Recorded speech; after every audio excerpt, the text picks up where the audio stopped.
Hello दोस्तों, आज हम डिस्कशन करेंगे फूड सेफ्टी ऑफिसर के बारे में जो एमपीपीएससी द्वारा वैकेंसी निकाली गई है और ये वैकेंसी 17 साल बाद आई है।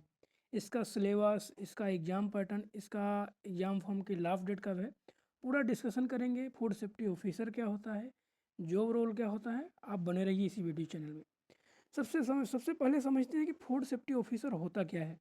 जनरली क्या होता है कि फूड सेफ्टी ऑफिसर जो भी गवर्नमेंट के रूल्स है, रेगुलेशन है, जो फूड सेफ्टी ऑफिसर का फूड सेफ्टी का जो एक्ट है 2006 में आया था, उसमें जो क्या क्या स्टैंडर्ड खाने के बनाए गए हैं, जैसे कि होटल हो गया, कोई डेयरी वाले हैं जो कि पैकिंग फूड है, उन सब के जो क्वालिटी उन्होंने एक स्टैंडर्ड जो ह्यूमन के लिए जो अच्छा माना जाता है, उसके लिए क्या क्या हमें सावधानियां रखनी चाहिए, उसका ऑडिट करने के लिए, उसका सुपरविजन करने, उसको कंट्रोल करने के लिए एक कोई अधिकारी होता है जिसे फूड सेफ्टी ऑफिसर बोलते हैं।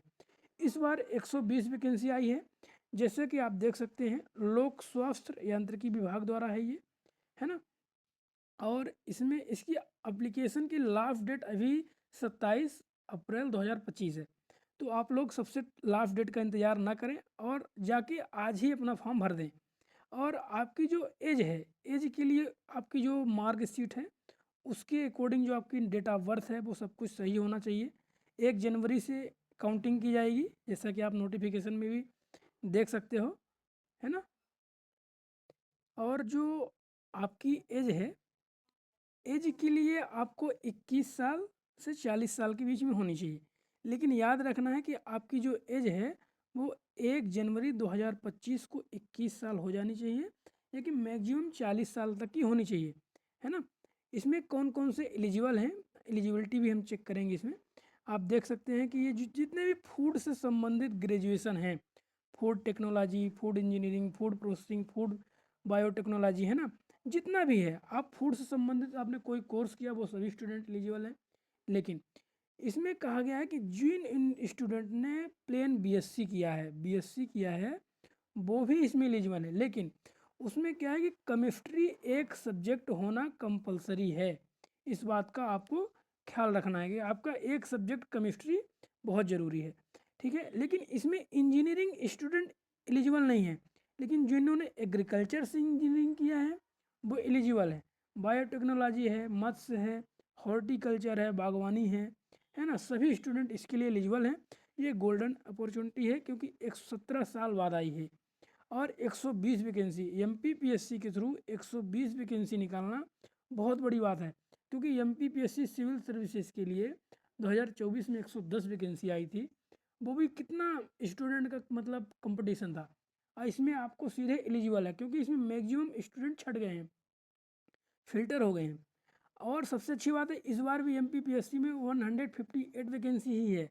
तो फूड सेफ्टी ऑफिसर के लिए भी आपके पास 9 महीने हैं। दिसंबर 2025 में एग्ज़ाम होने हैं। 27 अप्रैल इसी मंथ, अगले मंथ इसकी लास्ट डेट है। आप लोग इस चीज़ को ज़रूर पढ़ें।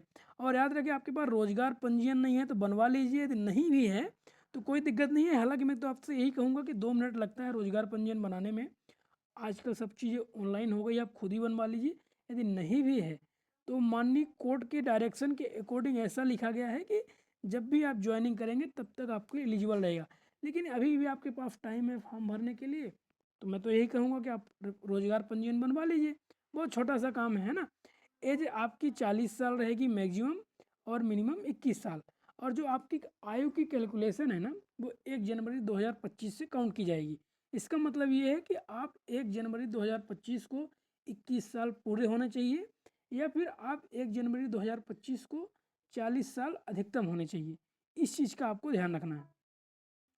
और आपका जो देख लिया यहाँ पर लिखा हुआ है, एडवर्टाइजमेंट कब आया था, है ना, ऑनलाइन जो है प्रारंभ हो चुका है, होगा मतलब 28 मार्च से 28 मार्च से आपका एप्लीकेशन शुरू हो जाएगा फॉर्म भरना।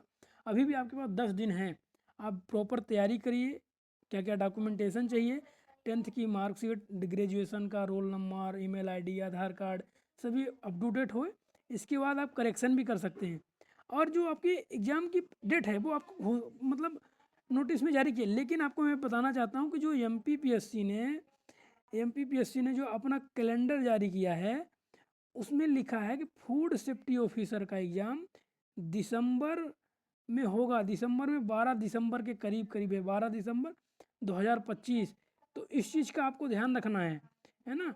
और जो आपके सिलेबस हैं, सिलेबस में क्या क्या है, मैं नेक्स्ट वीडियो बनाऊंगा, उसमें आपको पूरा कवर कर दूंगा कि क्या क्या सिलेबस है, कौन कौन सी बुक है, प्रीवियस ईयर के कितने क्वेश्चन पेपर हैं, है ना।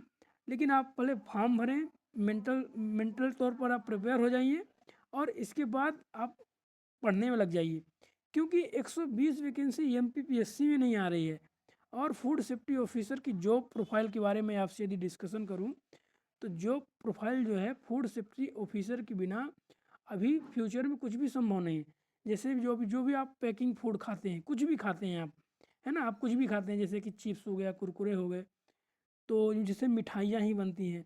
होटल हो गया, होटल में कौन कौन से स्टैंडर्ड हैं, पानी है ना, इन सब का ऑडिट कौन करता है। पनीर कितने तरीके के ख़राब आते हैं, है ना, मार्केट में सोया पनीर बिकने लगा है ना, पाम ऑयल बिकने लगा है। आप सोच के देखिए ना, आपको 150 रुपये लीटर जो है सोयाबीन का तेल मिल जाता है, जिसे मीठा तेल बोलते हैं।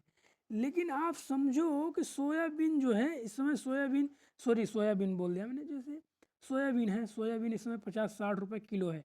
5 केजी में बड़े मुश्किल से 1 लीटर तेल मिलता है, आपको कैसे दे सकते हैं, है ना।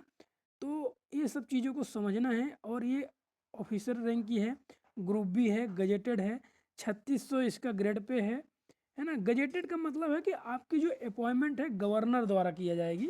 और जैसे मान लीजिए आप पर कोई एक्शन लेना है, तो एक्शन के लिए कमिश्नर रैंक के ऑफिसर जो होते हैं, डिविजनल कमिश्नर, उनके थ्रू एक ऑडिट कमेटी बैठती है, इसके बाद एक्शन लिया जाता है।